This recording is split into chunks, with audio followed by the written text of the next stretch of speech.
Hello everybody, welcome back. I have another lesson for you today, but this lesson really is a little bit different because it's study tips for the serious learner, part 1.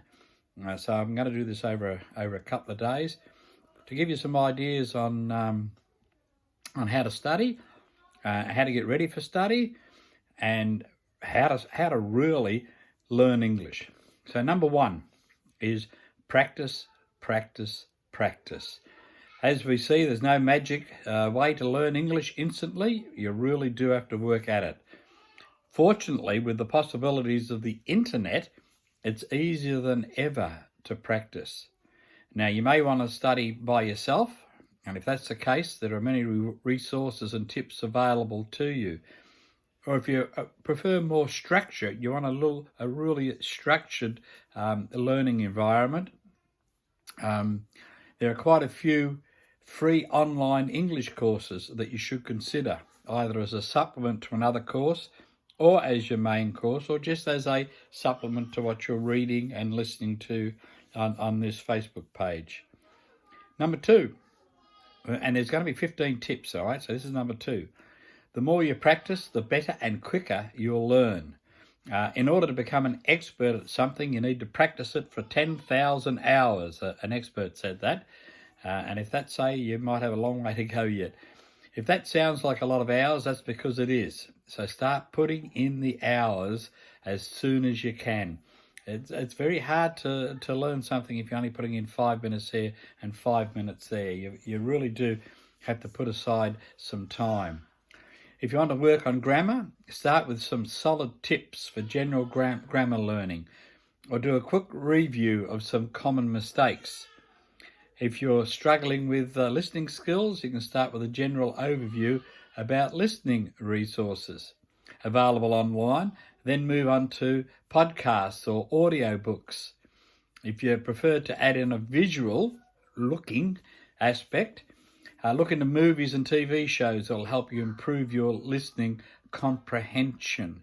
It's all right learning how to read or write or speak English. It's understanding that's more important. So it's a comprehension. You've got to understand what you're saying or what you're hearing.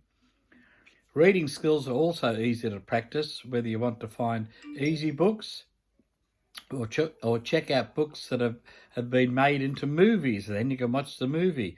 And even reading this counts if you are reading it on our Facebook page.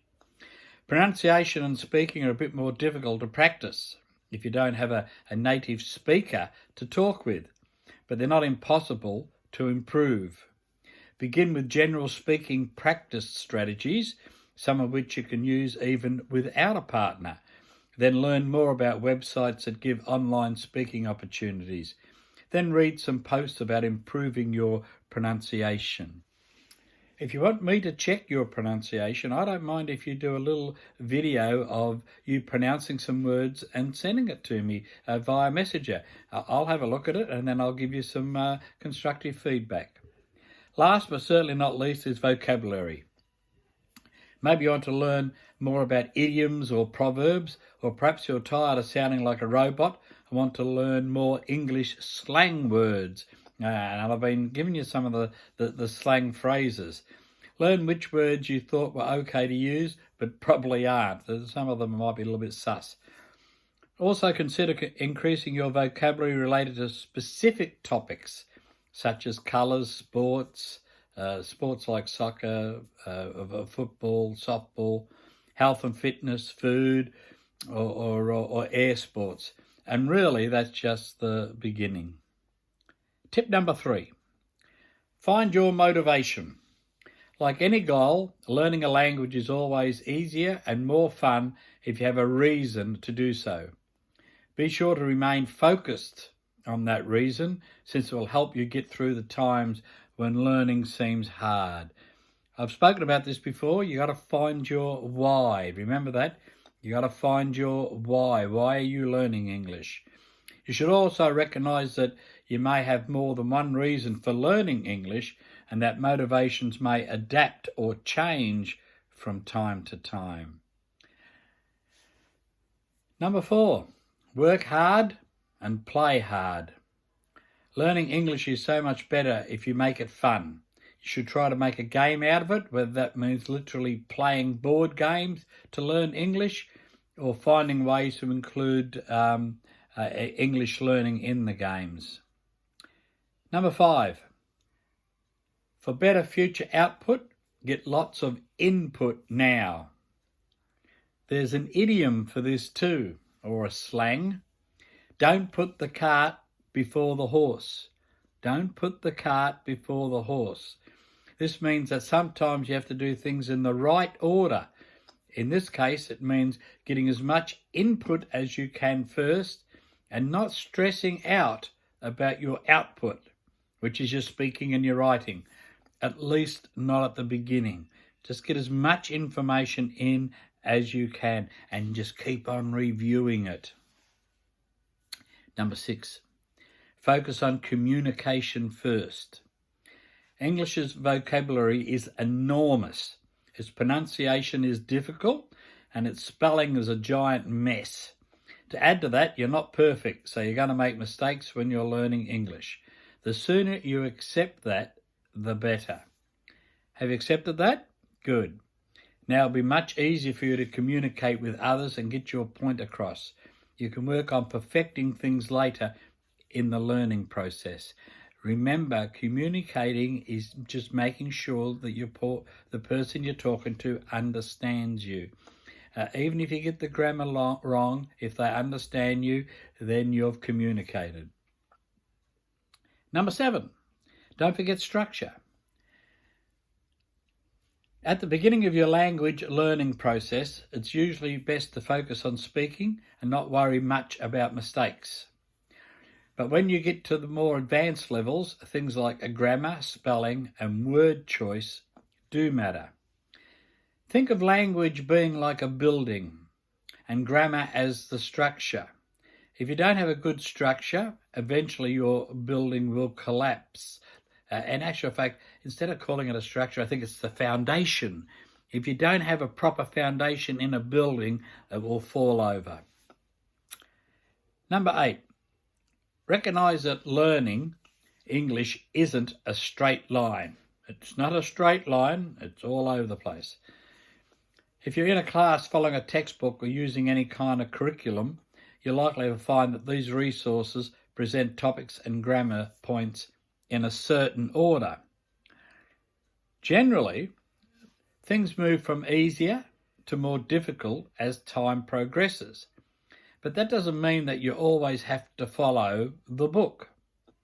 There'll be times that you get bored and want to find new, specific information that's not in the book. There'll also be times that you have to go back and review some material that didn't make sense the first time round. That's good and very, very normal. You should also understand that there'll be some days when you feel like an invincible English-speaking superhero, and there'll be days when you feel like you couldn't complete a sentence to serve your life. Those ups and downs are normal too. Just keep working and be patient, and you'll surely improve, brick upon brick upon brick. Number 9, don't translate everything. As a teacher, I notice that my students frequently have this problem. It used to be hard to look up every word in a dictionary, but with the internet and Google Translate, it has become easier than ever to get fast translations. Avoid this temptation. The reason is that if you literally translate every single word of a sentence, it will probably sound terrible to a native speaker.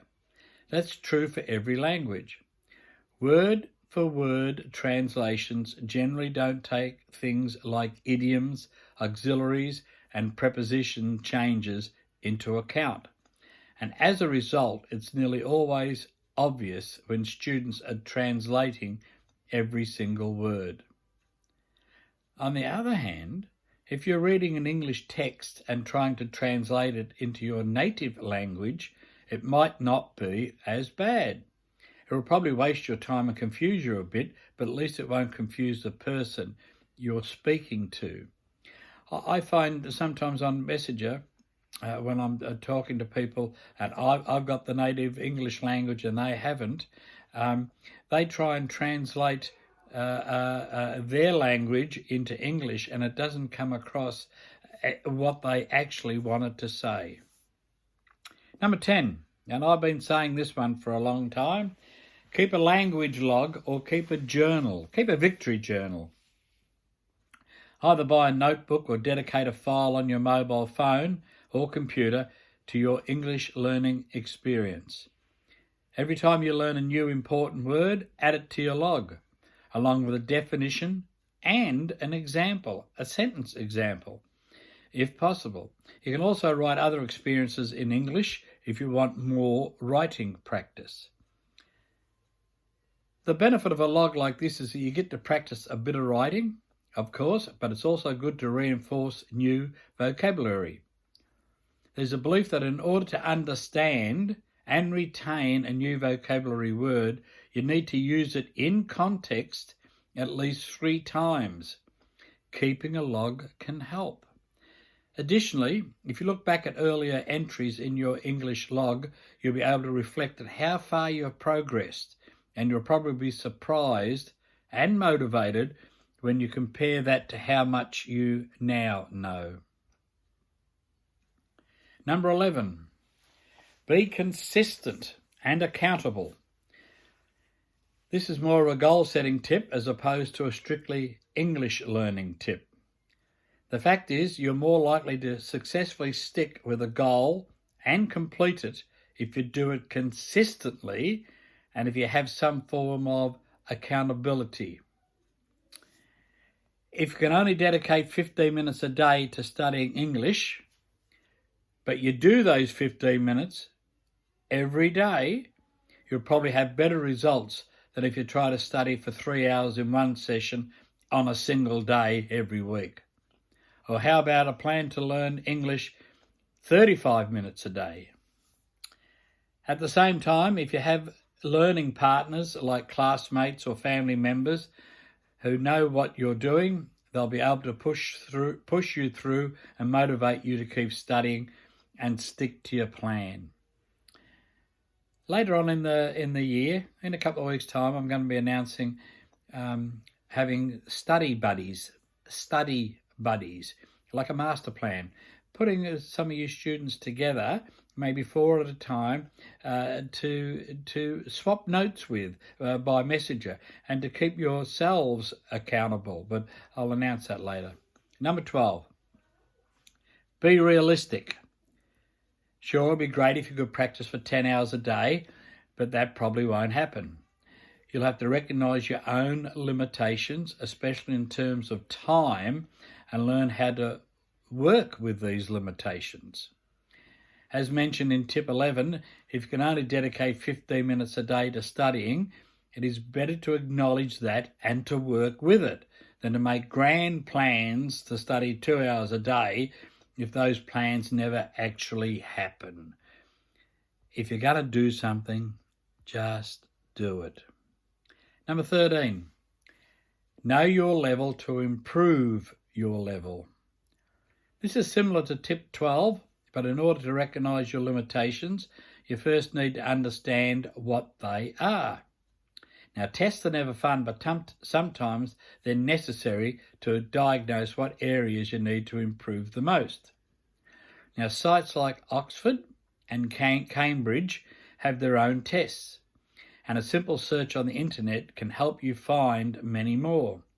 Once you determine where your skills really are, it'll be easier to move forward in the right direction. I'm getting near the end now. This is number 14, and then we have 15, and then we're finished. So just bear with me. Number 14, pay attention to pronunciation from the beginning. This is basically combining tips 6 and 7 into one piece of concrete advice. Focus on pronunciation starting at the early stages, since these problems are much more difficult to correct later on. If you correct errors at the beginning, it's much less likely that they'll become cemented or last forever. So concentrate on the right way to pronounce your words.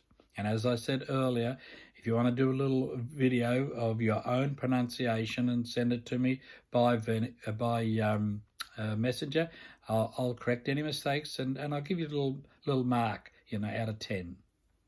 Number 15, the last one. Technology is your friend, so use it. The internet is a great tool for language learning. I still love books, but realistically speaking, it's much more common for people to use the internet to practice their English skills these days than it is for them to open up a textbook. As I said earlier, there's no magic technique for learning English, but if we did imagine one, the internet would probably be the closest thing to a magic pill or program to learn English quickly. So keep on using Wikipedia, and even Wikipedia's simple English version. Download it if need be. Keep on using Facebook or Snapchat or Instagram. Keep on sending those text messages. Keep on listening to music on YouTube, and keep on writing. Just keep on writing. And also keep on teaching. Teach other people English, and you'll be amazed at how much you will learn in the process. So, as I said, keep on listening to music on YouTube and keep on writing. The truth is, in any way that you can practice English can potentially help improve your skills. So take advantage of all the resources that we have available to us in this day and age. If you follow this tip and the other 14, you won't instantly be able to speak English perfectly, but they will help you improve if you follow them. But you have to review. So practice, and review. Now, please reread the notes that we've got for you on the Facebook page because they might be a little bit different than what I've just said right now.